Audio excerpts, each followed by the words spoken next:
Good afternoon to all of you. आपली जी mission prelim batch आहे MCQ सिरीज ज्ञानदीप अकॅडमीची, ह्याच्यातलं हे एट लेक्चर आहे, 8वं लेक्चर.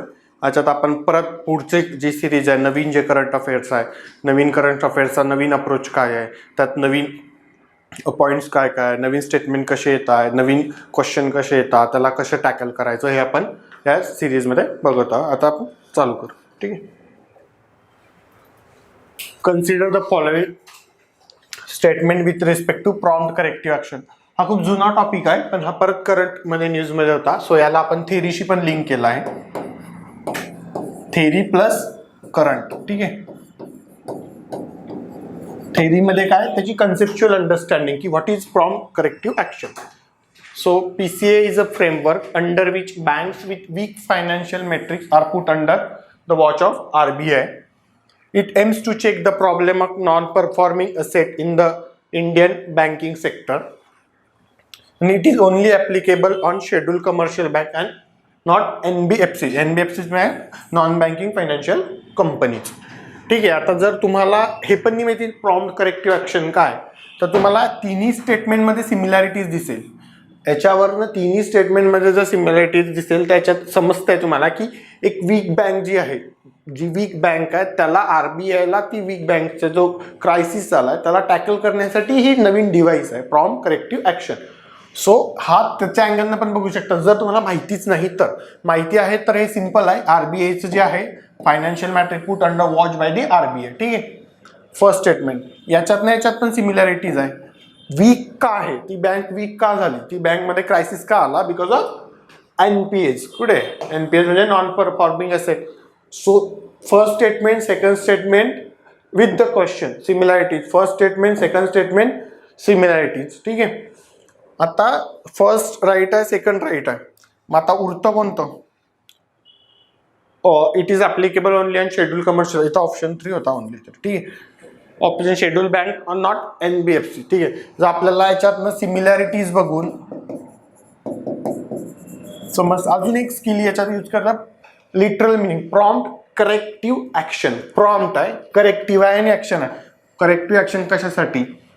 NPAs साठी. ठीक आहे. आणि जर तसं बघितलं की हे दोन्ही स्टेटमेंट जर नाहीये, तर मग none of the above question पाहिजे होता किंवा ओनली 3. ठीक आहे. सो हे आहे का, ह्याच्यात सिमिलॅरिटीज आहे. सिमिलॅरिटीज आहे. फर्स्ट स्टेटमेंट राईट आहे, सेकंड स्टेटमेंट पण राईट आहे.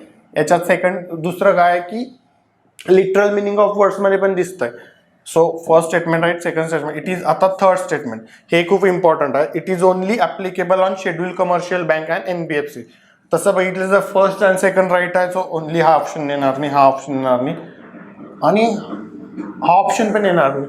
सो तुम्हाला थर्ड माहिती असलं, जरी नाही माहिती असलं तरी ओनली 1 and 2. आणि याच्यात काय, नॉट NBFC. आतापर्यंत ते फक्त शेड्यूल कमर्शियल बँकसाठी होतं, पण आत्ता नवीन रिसेंटली या मंथमध्ये RBIनं ते नॉन बँकिंग फायनान्शियल कंपनीजला पण अप्लाय केलं आहे हे जे डिव्हाइस आहे prompt corrective action. So that is option 1 and 2 only correct. So याच्या मागचा उद्देश होता, अप्रोच असा आहे की जी करंटमध्ये आहे त्याची तुम्हाला थेरी पण माहिती पाहिजे आणि करंट पण माहिती पाहिजे. दुसरं आहे की स्किल्स, जे आपण जे similarities, contradiction between the statement and the question जे एस्टॅब्लिश करतो, किंवा दुसरं स्किल जे लिटरल मिनिंग जे बघतो, तो त्यामागचा होता. सो असे क्वेश्चन तुम्ही टॅकल केले की तुम्हाला हळूहळू ते डेव्हलप होईल. आणि ही प्रोसेस आहे, याच्यात डेव्हलपमेंट होता स्किल्सची, रादर दॅन ओव्हरनाईटला तुम्हाला ते जमू नाही शकत. ओव्हरनाईट तुम्ही कंटेंट डेव्हलप करू शकता, स्किल्स नाही. So it takes time. त्याच्यासाठी हे आपली सिरीज आहे to develop that kind of skills. आता सेंट्रल CBSE जो बोर्ड आहे हा खूप न्यूजमध्ये होता. पार्लमेंटवर पण सोनिया गांधी जी आहे यांनी याच्यावर क्वेश्चन रेज केला होता. एक मिसओजिनिस्टिक पॅराग्राफ त्यांनी त्यांच्या पेपरमध्ये ॲड केला होता, which is goes against the autonomy and independence of women. So त्याच्यावर खूप मोठा इश्यू झाला होता, त्यासाठी हा बोर्ड आहे. मग तो इश्यू झाला म्हणून आपल्याला CBSE ॲज अ इन्स्टिट्यूशन काय आहे, ॲज अ ऑर्गनायझेशन काय, हे माहिती पाहिजे. हा झाला अप्रोच. इथं पण आपण काय केलं, थेरी प्लस करंटशी लिंक केलं आणि हे लिंकिंग जमायला पाहिजे. आणि असे काय काय टॉपिक आहे जे करंटमध्ये न्यूजमध्ये आहे, पण त्याचे डायरेक्ट आपल्याला कुठे माहिती नाही किंवा कुठे विचारलं जात नाही, पण त्याची खूप जास्त प्रोबॅबिलिटी आहे. सो त्याच्यासाठी हा आपला एक अप्रोच आहे की कसा स्टडी करावा. सो फर्स्ट स्टेटमेंट बघू आपण. It is national level board of education in India for both public as well as private schools. आता इथं कोणतं लॉजिक यूज हे होते की स्किल्स यूज होते. लॉजिक, सिम्पल लॉजिक बघितलं तुम्ही जर बघितलं की जे मुलं आपण स्कूल्समध्ये जातो, प्रायव्हेट असत का पब्लिक असत, बोथ हॅव NCERT बुक्स. ठीक आहे, असं नाही ना की NCERT प्रायव्हेटचा वेगळा आहे आणि पब्लिक स्कूलसाठी वेगळा आहे, असं आहे का? नाही. आणि नॅशनल लेवल आहे का CBSE? हो. पब्लिकसाठी आहे? हो. प्रायव्हेट स्कूलसाठी पण तेच आहे का? त्याला ॲफिलिएशन लागतं? हो. First statement simple conceptual understanding, simple logic लावलं तर तुम्हाला समजा फर्स्ट स्टेटमेंट काय राईट. फर्स्ट स्टेटमेंट राईट आहे 2, हा एक गेला. So all of the 1, 2 and 3. ठीक आहे. आता it is a statutory organisation for inter state integration and cooperation in the sphere of secondary education. आता परत तीच आपली स्किल, लिटरल मिनिंग. बोर्ड काय आहे? हा बोर्ड आहे. ठीक आहे. It is not a commission. ठीक आहे. जनरली जे बोर्ड असतात, it is neither statutory nor constitutional body. जे जनरली जे बोर्ड असतात ते काय असतात? एक्झिक्युटिव्ह रिझॉल्युशनने केलं असतं.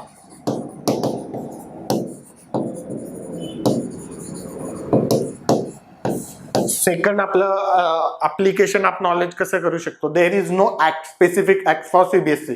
जसा UGC साठी ऍक्ट आहे तसा CBSE साठी ऍक्ट आहे का? नाही. CBSE साठी ऍक्ट नाही आहे. तो जर बोर्ड आहे तर आपल्याला 2 लॉजिक स्किल्स काय सांगता? सेकंड स्टेटमेंट काय आहे? हे आहे एक्स्ट्रीम स्टेटमेंट. जो सेकंड रॉंग आहे तो ऑल ऑफ दी अबव येईल का? नाही. सो आता 1, 2 आणि फक्त आता 3 बघायचा. तर union minister of HRD is the chairperson of CBSE. Chairperson of CBSE no. IAS appointed असतो, एक IAS असतात, ते अपॉइंटेड असतात as a chairperson for CBSE. So third statement काय? Wrong. So option is only 1. ठीक आहे. नेक्स्ट, हा जो लास्ट क्वेश्चन होता, लास्ट जे स्टेटमेंट होतं याच्या मागचं लॉजिक काय टाकायचं की तुम्हाला थोडी इनडेप्थ, व्हर्टिकल, आपण जे म्हणतो व्हर्टिकल किंवा in depth understanding of that particular institution, particular organization or particular concept ही माहिती पाहिजे. Because that is a news आणि ती इम्पॉर्टंट आहे. CBSE खूप इम्पॉर्टंट इन्स्टिट्यूशन किंवा ऑर्गनायझेशन आहे. सो त्यासाठी कोणत्या इन्स्टिट्यूशन, कोणत्या ऑर्गनायझेशन, कोणत्या कन्सेप्टची तुम्हाला इनडेप्थ अंडरस्टँडिंग अँड नॉलेज पाहिजे, हा त्याच्या मागचा एक मोटिव होता. ठीक आहे. Next, consider the following statement with respect to wholesale price index. तर होलसेल प्राइस इंडेक्स हे रिसेंटली नोव्हेंबर मंथमध्ये 14% वरती गेली होती. ठीक आहे. इन्फ्लेशन, होलसेल जे इन्फ्लेशन आहे 14%, it is one of the highest in recent years. So त्याच्यासाठी ही खूप मोठी न्यूज झाली होती की होलसेल इन्फ्लेशन एवढं का होतं, अबव 14% झालं होतं. त्यासाठी हा क्वेश्चन होता. तर हा क्वेश्चन ॲक्च्युली खूप इझी आहे, कारण आपल्याला बेसिक अंडरस्टँडिंग असतं की WPI इन्फ्लेशन काय आहे, कन्झ्युमर प्राइस इंडेक्स काय आहे, होलसेल प्राइस इंडेक्स काय आहे, कोण रिलीज करतं, काय रिलीज करतं. ठीक आहे. आपण सिम्पली बघू. जर फर्स्ट स्टेटमेंट तुम्हाला माहिती आहे की कोण रिलीज करतं, ministry of finance wholesale price index release करतं का? नाही रिलीज करत. ठीक आहे. तर कोण करतं? ॲडवायझर करतो. कशाला? जो मिनिस्ट्री ऑफ कॉमर्सला इकॉनॉमिक ॲडवायझर असतो तो करतो. सो हे बेसिक फॅक्ट्स किंवा बेसिक नॉलेज.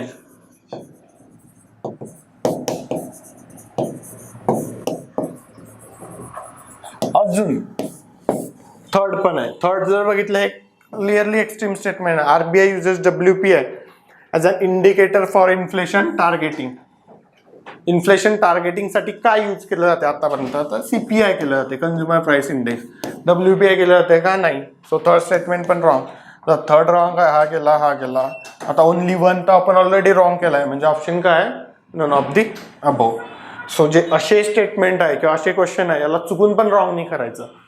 फक्त एकच आहे याला, एकच सगळ्यात इम्पॉर्टंट ट्रिक आहे की याला घाई नाही करायची. आणि दुसरी गोष्ट आहे की याच्यातला सगळ्यात वीक पॉईंट शोधायचा. तो वीक पॉईंट होता हा CPI इन्फ्लेशन टार्गेटिंग. जे RBIचे इन्फ्लेशन टार्गेटिंग आहे त्याला आरबीआय कोणता इंडिकेटर यूज करते, CPI, consumer price index, not the wholesale price index. Second statement जरी माहिती असलं नाही माहिती असलं तरी तुम्हाला आन्सर मिळते. It only consider manufacturing activity but also services. So no, ते services like health and education consider करत नाही. ते कोण करतं, सीपीआय करतं. सो स्टेटमेंट सेकंड तर रॉंग, म्हणून none of the above. Miss Universe in news. आता खूप अवॉर्ड किंवा मग कोणते टुर्नामेंट इंडिया जिंकताय, कोणते अवॉर्ड आहे, असे खूप सारे क्वेश्चन यूपीएससी विचारताय. सो मिस युनिव्हर्स करंटली हा खूप न्यूजमध्ये होतं आणि असे क्वेश्चन पण विचारले जाण्याची आता शक्यता आहे, बिकॉज तेवढी डायनामिक आणि तेवढी कॉम्प्लेक्स यूपीएससी होत चालली. सो ते ट्रॅडिशनली आपण असे क्वेश्चन किंवा मग स्पोर्ट्सचे क्वेश्चन किंवा अवॉर्डचे क्वेश्चन जे दुसऱ्या एक्झाममध्ये विचारतात, जे खूप फॅक्च्युअल असतात, ते यूपीएससी विचारत नाही असं नोशन होतं, ते त्यांनी मागच्या वर्षी ब्रेक केलं. सो त्याच्यासाठी पण हा क्वेश्चन आहे की त्या फ्लोमध्ये आपण जाऊ, त्या यूपीएससीच्या फ्लोमध्ये तसे क्वेश्चन फॉर्म करू, तसे क्वेश्चनच्या मागे आपलं नॉलेज डेव्हलप करू, त्यासाठी हा क्वेश्चन होता. So Miss Universe 2020 of India's Harnaaz Kaur Sandhu become the third person to win the title. ज्याने सिम्पली न्यूज पण वाचली आहे, कुठे पण गुगलवर कुठे पण, तर हे स्टेटमेंट समजून जाईल की फर्स्ट राईट आहे. आता सेकंड ऐश्वर्या राय. आता हे आपण थोडं पासमध्ये गेलो, जसे यूपीएससी पासमधले विचारते की यावर्षी यांनी अवॉर्ड जिंकला होता का, यावर्षी हे पार्लमेंटचे हे होते का, जसं हा सेकंड चेअरपर्सन कोण होतं पास्टमध्ये, हिस्ट्रीमध्ये. सो त्यासाठी हा क्वेश्चन आहे. सो इथं काय अप्रोच इम्पॉर्टंट आहे, पहिल्या क्वेश्चनमध्ये पण या स्टेटमेंटमध्ये पण. So Aishwarya Rai was the first Indian to win the competition in 1994. Aishwarya Rai आणि मिस युनिव्हर्स आहे का, नाही. हे काय आहे, कॉन्ट्राडिक्शन आहे आणि एक्स्ट्रीम स्टेटमेंट पण आहे. कारण Aishwarya Roy one miss world, not the miss universe. So ठीक आहे, ऑप्शन ओनली. सो काय विचारलं इथं बघा, हा पण इम्पॉर्टंट आहे. इनकरेक्ट विचारलं आहे, नॉट द करेक्ट. सो या वर्डकडे खूप खूप खूप बारीक लक्ष द्यायचं, करेक्ट आहे का इनकरेक्ट आहे. So if it is incorrect, so कोणतं इनकरेक्ट आहे, ऑप्शन 2. आणि जर तुम्ही हा वाचला नसता तर सिम्पल तुम्ही रॉंग केलं असतं. किती मार्क्स जातात, 2.5 निगेटिव्ह, निगेटिव्हचे 3.3 आणि 2 मार्क्स तुम्ही जे रॉंग केलं ते 2.3चा लॉस. ठीक आहे. सो असे च्याकडे लक्ष देणं खूप इम्पॉर्टंट आहे. Algo trading recently in news. Algo trading खूप न्यूजमध्ये होतं. It is associated which of the following. जी नवीन स्टेटमेंट असतं किंवा नवीन कन्सेप्ट येतं आणि ती खूप कॉम्प्लेक्स जर असली तर त्याच्या मिनिंगमध्येच त्याचा आन्सर असतं. खूप वेळेस तुम्ही जर लास्ट इयरचे प्रिव्हियस इयरचे यूपीएससीचे पेपर बघितले तर त्याच्यात तुम्हाला ते समजून जाईल. सो हा क्वेश्चन पण तसाच आहे, अल्गो ट्रेडिंग. याच्या नावामध्येच तुम्हाला आन्सर मिळून जाईल की हे काय. ठीक आहे, अल्गो आणि ट्रेडिंग. अल्गो म्हणजे काय, तुम्ही जर याला काय करायचं, डायसेक्ट करायचं. अल्गो म्हणजे काय, अल्गोरिदम. ठीक आहे, अल्गोरिदम. आणि ट्रेडिंग म्हणजे काय, तर ट्रेड, तुम्हाला तर माहिती. So it is order generated at the super fast speed by the use of advanced mathematical model algorithm to involve automated execution of trade. समजलं. इट इज युजेस, तरी आपल्याला लगेच पहिला ऑप्शन वाचता समजून जाते की फर्स्टच ऑप्शन आहे करेक्ट, पण स्टील तिन्ही स्टेटमेंट वाचायची, घाई करायची नाही. Second, it uses super computing to derive weather pattern. Relation आहे का अल्गो ट्रेडिंगचा आणि super computing to derive weather pattern? No. It is an RBI instrument to address the volatility in market due to foreign transaction. तर याच्यात थोडं असं confusion होऊ शकते की थोडंसं हे पण लिंक आहे, पण त्याच्यात बघायचं. मग जर असं वाटलं की दोन ऑप्शन्स हे थोडे अप्रोप्रिएट रिलेटेड वाटतात, त्यातलं मोस्ट अप्रोप्रिएट बघायचं. याच्यात मोस्ट अप्रोप्रिएट कोणतं आहे, फर्स्ट. सो हे खूप इम्पॉर्टंट आहे, मोस्ट अप्रोप्रिएट.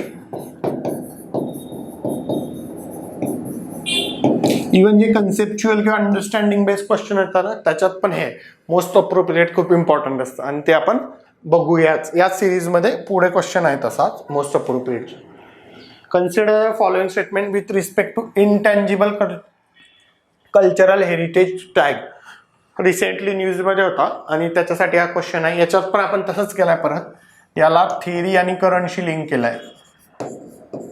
जसं UPSC करतं. म्हणजे करंटला फक्त करंटनी बघायचं की हे करंट अफेअर आहे, नाही तर त्याला थेरीशी लिंक करायचं आणि तसं त्याचं अमलगमेशन करून तुमचं इनडेप्थ व्हर्टिकल पण नॉलेज होतं आणि हॉरिझॉन्टल पण डेव्हलप होतं आणि त्याच्यामुळे इझिली क्वेश्चन सॉल्व्ह होतं.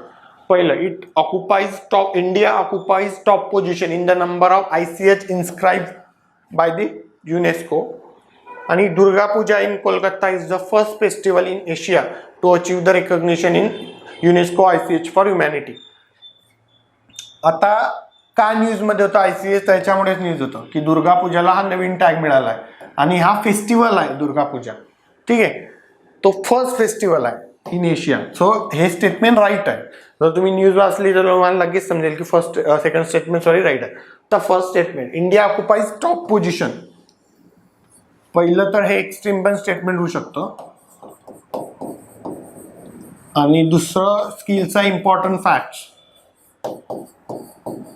तर जेव्हा तुम्ही इंटँजिबल कल्चरल हेरिटेज वाचता तर त्याच्यातलं तुमचं एक खूप इम्पॉर्टंट गोष्ट तुम्ही बघितली पाहिजे की आत्ता या पोझिशनला सगळ्यात जास्त कोण टॉपवर आहे, तर त्याचा आन्सर आहे चायना. त्याचे आहे 42 साइट्स. इंडियाचे किती आहे? 14. किती आहे? 14. सो इंडिया 14 आहे आणि इंडिया फर्स्ट आहे का? नाही. कोण आहे first? China. So first statement काय आहे? रॉंग. सेकंड स्टेटमेंट काय आहे? राईट. ओनली 2. ठीक आहे. Next,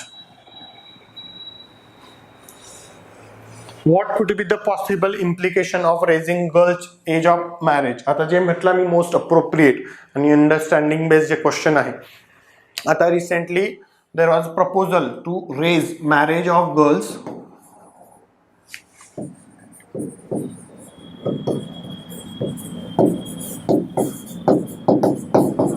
from 18 to 21. ठीक आहे, हे प्रपोजल आहे. जेटली कमिटी पण अपॉइंट केली होती, जेटली मॅडम नावाची कमिटी. त्यांचं असं प्रपोजल आहे की हे 18 ते 21 करावं आणि याच्यासाठी पार्लमेंटमध्ये बिल पण आहे. तर त्याच्या मागचं लॉजिक काय, त्याच्यामुळे इम्प्लिकेशन्स काय होतील त्याच्यामुळे जर केलं तर. सो ठीक आहे, विमेन एम्पॉवरमेंट होईल का? तर त्याच्या मागचं लॉजिक कसं आहे की हा जो क्वेश्चन आहे याच्यात तुमचं नॉलेज, तुमचं लॉजिक सगळं यूज करायचं आहे आणि त्याच्याच थ्रू आहे. जर ते गर्ल्सचं एज ऑफ मॅरेज वाढवलं तर मॅटर्नल मॉर्टॅलिटी रेट कमी होईल, राईट. सेकंड काय होईल, त्यांना ॲक्सेस टू एज्युकेशन पण मिळेल, त्याच्यामुळे त्याची एम्पॉवरमेंट होईल. इन्फंट मॉर्टॅलिटी रेट कमी होईल, त्याच्यामुळे त्यांची एम्पॉवरमेंट होईल. मॅटर्नल मॉर्टॅलिटी रेट कमी होईल, रिप्रोडक्टिव्ह राईट्स त्यांना जास्त मिळतील. सो हे काय आहे? Women empowerment. सो फर्स्ट आहे right. So first right. So हा ऑप्शन सी गेला. Gender parity in age of marriage. ठीक आहे, तुम्हाला माहिती आहे की 18 आत्ता काय 18 मुलींसाठी आणि 21 मुलांसाठी, दोन्हीसाठी 21 केलं तर काय gender parity in age of marriage. Second statement right. ठीक आहे, सेकंड कशात नाही, याच्यात गेला. आता ॲक्सेस टू हायर एज्युकेशन, जे मी म्हटलं जर 21 पर्यंत केलं तर त्यांना 3 वर्ष एक्स्ट्रा मिळतात. तर 3 वर्ष they will able to access the higher education. So directly logic लागतं याच्यामध्ये. ठीक आहे. सो थर्ड पण आहे. आता criminalization of large number of marriages. आता हे बघायचं. ठीक आहे, याला सगळ्यात इम्पॉर्टंट काय, तुम्ही कसं तुमचं नॉलेज अप्लाय करता. Criminalization of large number of marriages. जर 18 ते 21 केलं तर काय होईल, 21च्या खाली जे मॅरेज होतील तो काय त्यांना क्रिमिनलाइज केलं जाईल, because it is not according to the law. मग जर त्याच्यामुळे काय होईल, criminalization of large number of marriage होतील का? होतील. बिकॉज आता नॅशनल फॅमिली हेल्थ सर्वे 5 याच्यानुसार किती आहे, 23% मॅरेजेस जे 18च्या खाली आहे, 23% हे चाइल्ड मॅरेजेस आहे according to national family health survey 5 जो रिसेंट आहे, 23%. सो फोर्थ पण राईट आहे. आता उरला लास्ट म्हणजे हे 2 option. Eliminate the child marriage and abuse against girl. हे काय एक्स्ट्रीम स्टेटमेंट आहे, हे काय डायरेक्ट इलिमिनेट करेल. फक्त एज वाढवल्याने इलिमिनेट होत असतं तर 1978 मध्ये 15 जे एज होतं त्याला 18 केलं गेलं.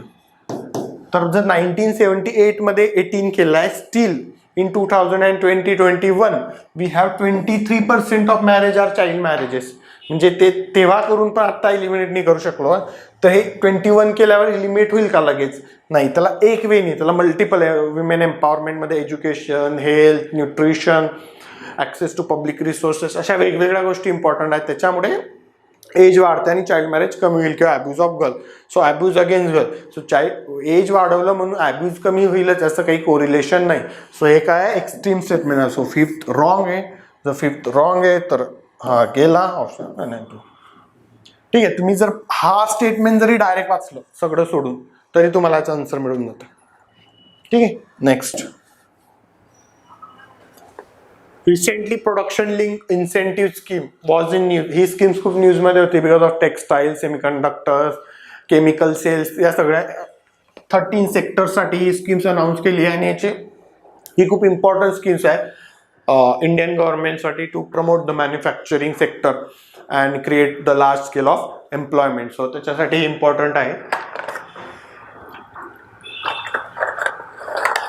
फर्स्ट स्टेटमेंट बघू.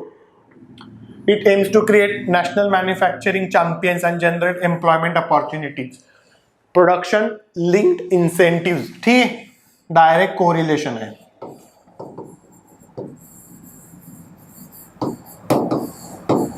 आणि अंडरस्टँडिंग पण घेतली नॉर्मल तरी दिसतं आपल्याला की हे करेक्ट आहे. Understanding plus correlation. दुसरा, the scheme will be implemented through nodal agency which shall act as a project management agency. याच्या मागचा अप्रोच एक होता की तुम्ही वर्टिकल अंडरस्टँडिंग पाहिजे, म्हणजे इन डेप्थ नॉलेज पाहिजे त्या पर्टिक्युलर स्कीमचं. If it is very very important and this scheme is very very important. So project management according to WTO it is not consistent with the WTO trade norms. हे important statement, जरी तुम्हाला दुसरं माहिती आहे नाही माहिती. ठीक आहे, याला बघू आपण.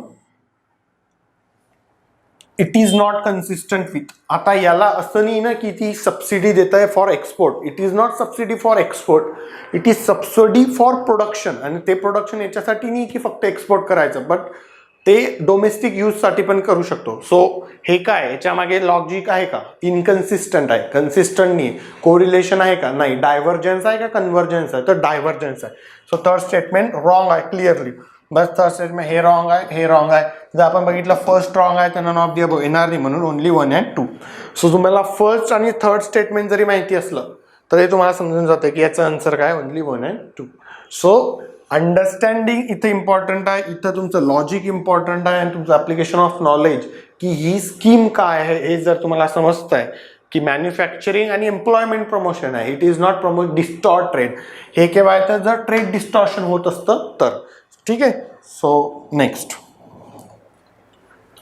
Consider the following statement respect to competition commission of India. जे फ्युचर आणि ॲमेझॉनचे जे डील चालू आहे आता किंवा अजून ह्या ज्या डील चालू होत्या याच्या मागे कॉम्पिटिशन कमिशन ऑफ इंडिया हे खूप न्यूजमध्ये होतं, त्यासाठी हा क्वेश्चन आहे. पहिला आपण त्याच्यात CCI is the Chief National Competition Regulator of India. Directly understanding आहे. ठीक आहे, first right. CCI approves combination under the act so that two merging entities do not overtake the market. आता जर तुम्ही व्यवस्थित बघितलं, do not overtake the market म्हणजेच काय? इट रेस्ट्रिक्ट टू, काय रेस्ट्रिक्ट करतं? मोनोपोलिस्टिक कंट्रोल किंवा ऑलिगार्की, मोनोपॉलिस्टिक कंट्रोल किंवा जे मोनोपॉलीज क्रिएट होता मार्केटमध्ये की फक्त फॉर एक्झाम्पल जिओ घेतलं, रिलायन्स जिओ, त्याची मोनोपॉलीज क्रिएट झाला तर दॅट विल एअरटेलला एलिमिनेट करेल, वोडाफोनला एलिमिनेट करेल, आयडियाला एलिमिनेट करेल, तसं. सो ते नाही होऊ द्यायचं आणि इकॉनॉमीमध्ये कॉम्पिटिशन मेंटेन ठेवायची so that we help the consumer. So कन्झ्युमरला बेनिफिट्स होईल. सो त्यासाठी होतं. जर तुम्हाला काय म्हटलं do not overtake the market तर तुम्हाला हे समजून जाईल की हे डायरेक्टली कन्सिस्टंट आहे. सो सेकंड स्टेटमेंट पण कन्सिस्टंट आहे. इथं तुम्हाला फक्त तुमचं नॉलेज अप्लाय करायचं आहे प्रॉपरली. आणि third, it is the statutory body within the ministry of commerce and industry. ठीक आहे, आता ही स्टॅच्युटरी बॉडी आहे. आता हा मी मुद्दामून टाकला हे स्टेटमेंट. हे स्टेटमेंट याच्यासाठी की तुम्हाला काही काही इम्पॉर्टंट फॅक्ट्स माहिती पाहिजे, आणि त्या फॅक्ट्स आहे हे की मिनिस्ट्री ऑफ कॉमर्सनी तर मिनिस्ट्री ऑफ कॉर्पोरेट अफेअर, आणि इथं एक्सेप्शन लक्षात ठेवायचं आहे.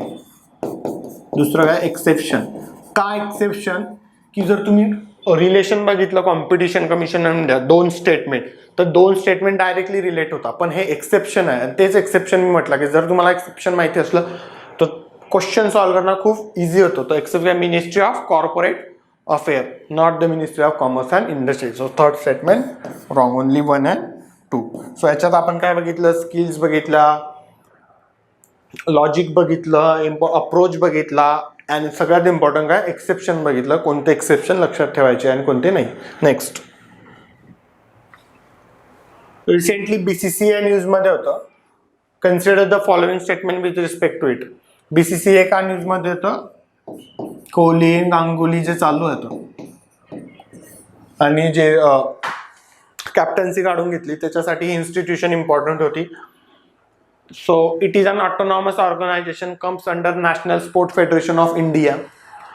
The Lodha committee reform are associated with the BCCI. It does not review any grants or funding from the Sport Authority of India. आता याच्यात पण हे काय ऑटोनॉमस ऑर्गनायझेशन आहे, ठीक आहे. मग comes under national sports federation of India. जर ही ऑटोनॉमस ऑर्गनायझेशन आहे तर ती याच्या अंडर येईल का? लॉजिक काय म्हणतं, नाही, कॉन्ट्राडिक्शन आहे स्टेटमेंटमध्येच, ठीक आहे. आणि आपल्याला माहिती BCCI ऑटोनॉमस आहे. सो हे जर बरोबर आहे तर हे काय येईल, रॉंग. फर्स्ट स्टेटमेंट काय आलं, रॉंग, ठीक आहे. आता थर्ड बघू आपण, it does not review any grants or funding from sport authority of India. काय आहे, ऑटोनॉमस आहे, वन ऑफ सगळ्यात रिचेस्ट बॉडी वर्ल्ड मधली क्रिकेटमध्ये, ठीक आहे. IPL हेल्ड करतं, गव्हर्नमेंटला टॅक्स पे करतो खूप सारा. सो हे घेईल का ग्रँट त्यांच्याकडनं sport authority, sport ministry of India? No, ठीक आहे, समजलं. सो जो 1 and 2 स्टेटमेंट जर रॉंग आहे, आपल्याला काय विचारलंय, नाही, फर्स्ट जर स्टेटमेंट, हां, फर्स्ट स्टेटमेंट रॉंग आहे, थर्ड स्टेटमेंट रॉंग आहे. Lodha committee are associated with BCCI. Second statement काय राईट आहे, तर इथं जे आहे ओनली 2 पाहिजे होतं. सो ऑप्शन काय आहे, ओनली 2. हे थोडी मिस्टेक झाली, तर only 2, Lodha committee associated with BCCI. Next, order of the Druk Gyalpo हा जो अवॉर्ड होता हा खूप न्यूजमध्ये होता. तर याच्यात लॉजिक स्किल्स काही अप्लाय नाही होत, याच्यात तुम्हाला डायरेक्ट करंट अफेअरचं नॉलेज पाहिजे.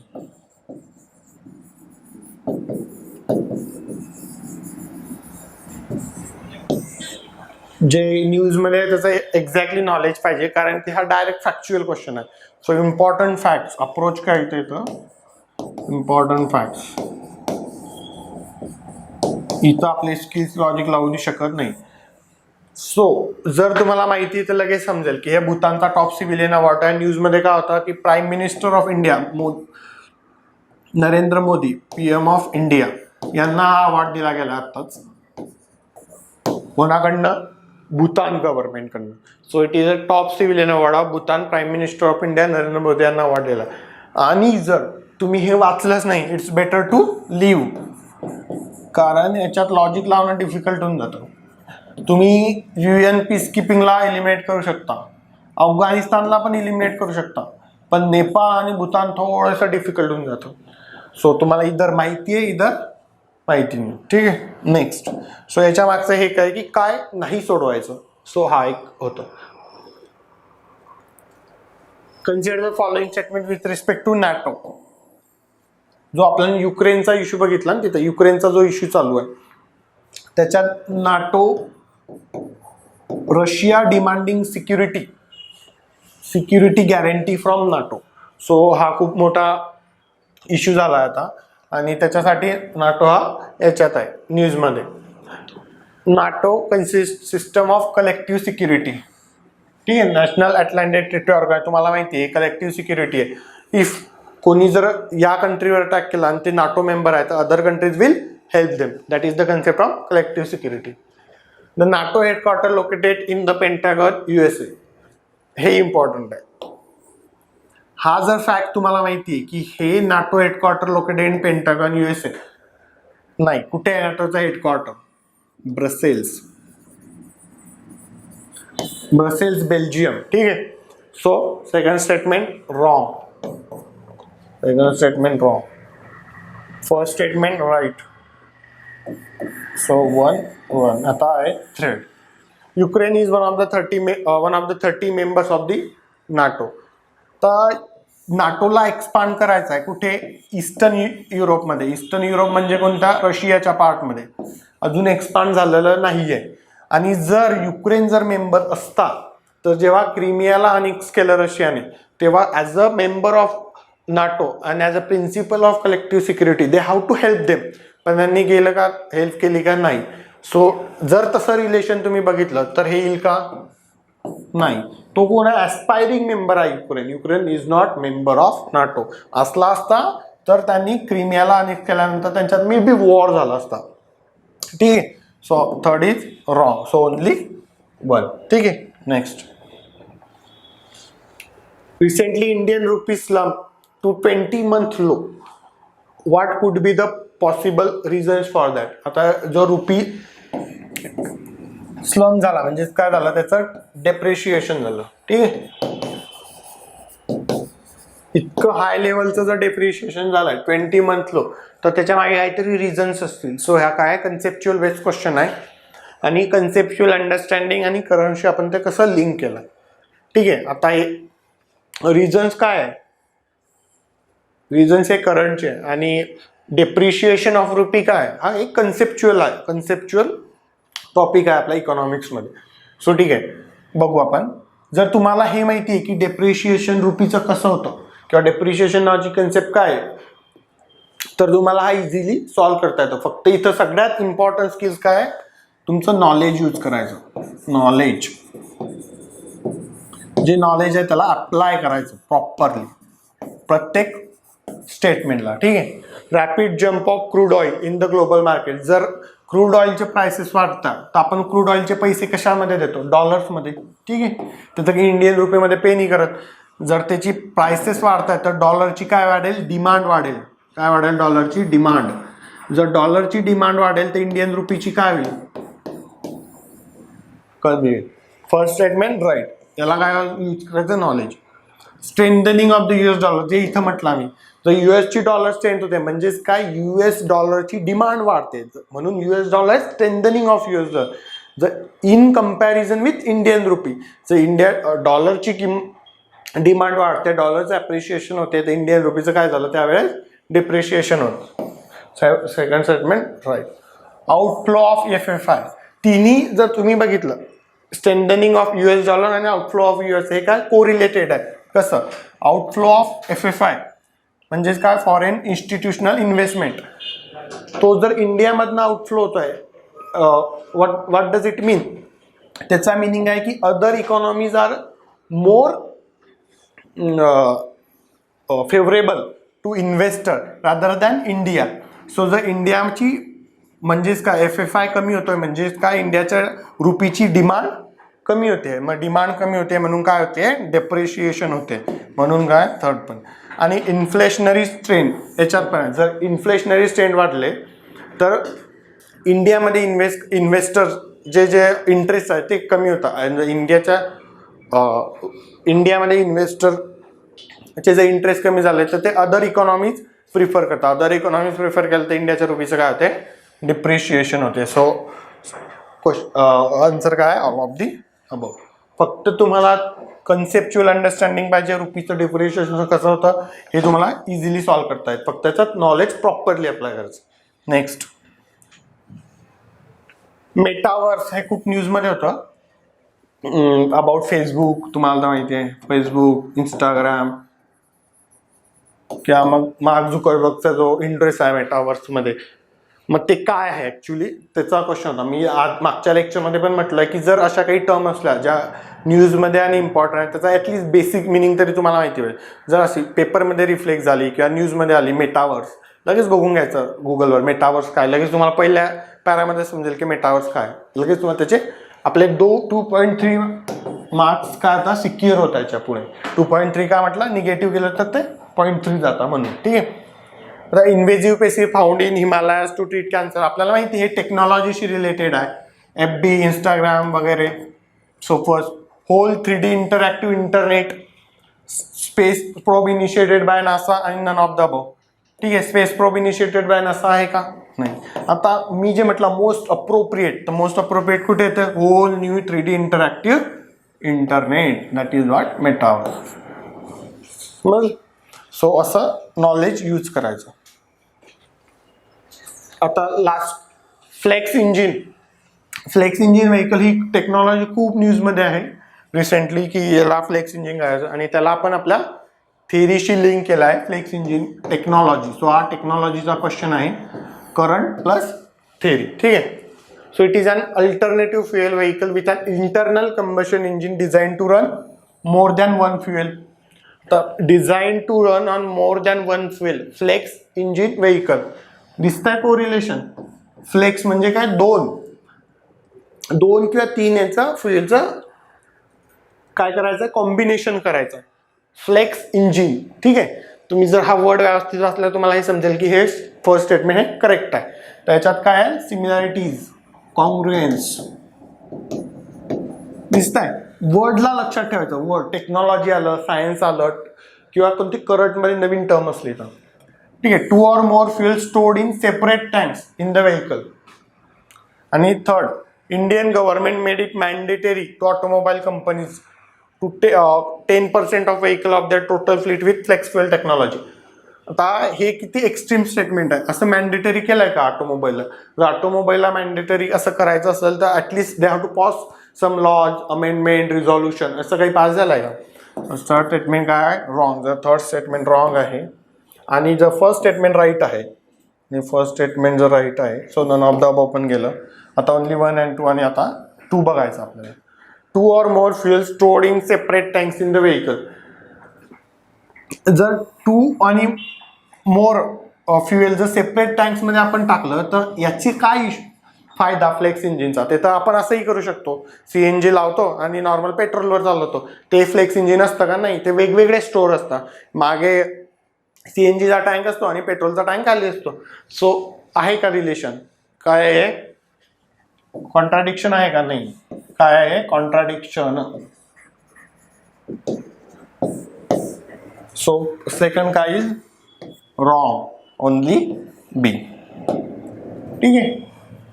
सो हे आपण असं बघितलं की कसे आपण आपले वेगवेगळे स्किल्स, कॉन्ट्राडिक्शन, सिमिलॅरिटीज, एक्सेप्शन्स आणि इम्पॉर्टंट फॅक्ट्स, तो लिटरल मिनिंग ऑफ वर्ड्स किती इम्पॉर्टंट असतो, especially in the terms of science, technology and current, environment. So ते करून, ते बघून त्याच्यावर प्रॉपर लक्ष देऊन कसं करता येतं. कन्सेप्च्युअल अंडरस्टँडिंग असली तर ती कन्सेप्च्युअल अंडरस्टँडिंग यूज करून, जसं आपण रुपी डेप्रिशिएशनचा क्वेश्चन बघितला तो बघितला, किंवा मग काहीतरी इम्पॉर्टंट फॅक्ट जसं आपण WPI इन्फ्लेशन बघितलं ते. सो यामागचा तोच उद्देश आहे की हे तुम्हाला एकतर डिरेक्शन मिळायला पाहिजे की ते कसं करायचं आणि ते कसं अप्लाय करायचं. सो हा त्याच आपल्या लेक्चर मागचा मोटिव्ह होता. Thank you so much for your response.